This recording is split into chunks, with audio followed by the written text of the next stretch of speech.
മാറിപ്പോയി. ഒരിക്കലും സഞ്ചരിക്കാത്ത വഴിയിലൂടെയാണ് ഞാനിപ്പോൾ സഞ്ചരിച്ചു കൊണ്ടിരിക്കുന്നത്. നമ്മളെല്ലാവരും അങ്ങനാ. നഷ്ടപ്പെടുന്നവരെ വില കൊടുക്കാതിരുന്ന പലതിനും നഷ്ടപ്പെട്ടതിന് ശേഷം പൊന്നു വില. ഈ നഷ്ടങ്ങൾ കുറച്ചൊന്ന് ചിന്തിച്ചിരുന്നെങ്കിൽ മാറ്റാമായിരുന്നില്ലേ?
ഹലോ അമ്മ.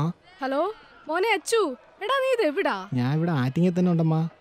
ആറ്റിങ്ങൽ എവിടാ? ഞാൻ ഇവിടെ തന്നെ ആറ്റിങ്ങ തന്നെ ഉണ്ട്. നീ ഉച്ചയ്ക്ക് കഴിക്കാൻ വരുന്നില്ലേ? ഇല്ലമ്മ വേണ്ട, ഞാൻ ഈ സ്ഥലത്തൂടെ പുറത്തു പോയിട്ട് കഴിച്ചായിരുന്നു. നീ ഇന്ന് ഹെൽമെറ്റ് എടുക്കാതെ പോയല്ലേടാ? നിന്നോട് പറഞ്ഞു ഞാൻ മടുത്തു. എത്ര പറഞ്ഞാലും മനസ്സിലാവില്ലേടാ നിനക്ക്? എടാ ഹലോ, എടാ നീ കേൾക്കുന്നുണ്ടോ? ഓ അല്ലെങ്കിൽ തന്നെ ഞാൻ ഇത് ആരോടെ പറയേ? എടാ മറന്നുപോയതാമ്മ. അല്ലേലും നീ മറക്കും. എന്റെ നടുവേദനയുടെ ഗുളിക തീർന്നിരിക്കാൻ തുടങ്ങിയിട്ടേ ദിവസം എത്രയായി? അമ്മ നിങ്ങളെ നടുവേദന ഇങ്ങനെ വച്ചുകൊണ്ടിരിക്കല്ലേ അമ്മ. കിടന്നുപോയി കഴിഞ്ഞാൽ പിന്നെ ആരും കാണൂലേ. അതുമല്ല ഹോസ്പിറ്റലിൽ കൊണ്ടുപോയി കാണിക്കണേ അമ്മ. ഇങ്ങനെ വച്ചുകൊണ്ടിരിക്കല്ലേ. ഈ ചെറുക്കനത് എന്തോ പറ്റി? എടാ അച്ചു മോനെ, നീ പെട്ടെന്ന് വീട്ടിൽ വരാൻ നോക്ക്. ഹലോ ഹലോ അച്ചു, അച്ചു മോനെ നീ ഇത് എവിടെയാ? ഹലോ, ഞാൻ പറയുന്ന വല്ലതും കേൾക്കുന്നുണ്ടോ നീ മോനെ?